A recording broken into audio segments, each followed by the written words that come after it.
Someone's computer is slow. What part? Let's talk.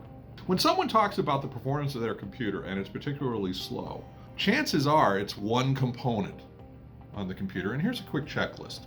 First of all, the CPU.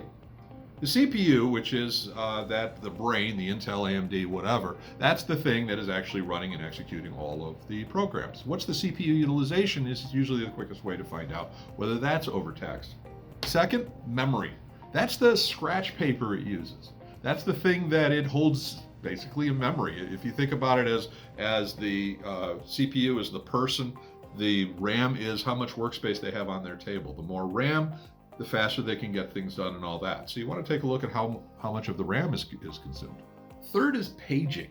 Paging is a little weird because it's a relationship between the memory, the RAM, and the hard drive space. It's kind of like scratch paper for the memory. We don't have enough space in our memory to work on these things, so we're pushing off some of the stuff over to the hard drive. Hard drive's a lot slower, even if it's an HDD. Hard drive's a lot slower than memory, so you don't want a whole heck of a lot of paging going on. And we got the hard drive. Now, especially if you've got an old style traditional hard drive, one of those rotating things that Kevin, not me, did a video on.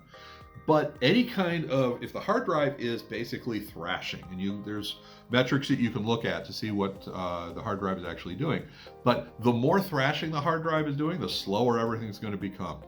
And then finally, everything else we've talked about has been just the computer working on stuff that's stored on or in the computer. But then we've got the network, and the network is both local and internet. But for right now, for the computer being slow, take a look at network utilization.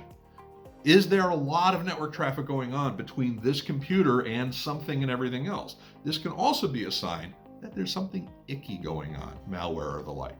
So here's the thing, these are metrics to actually look at, but it's more important actually to look at them when things aren't necessarily slow. Get that baseline configuration or monitoring so you know that normally this computer acts at this level of performance. So you can see if something inappropriate or unusual is happening, whether that be the user is working on a particularly complex spreadsheet or you're being hacked and you don't know it, but you know where when something is actually an exception. So always, always, always be monitoring networks for performance issues such as the stuff we just talked about. And if you're not monitoring your network, talk to me, talk to us, we can help you. Let me know how you monitor computers. Comments below.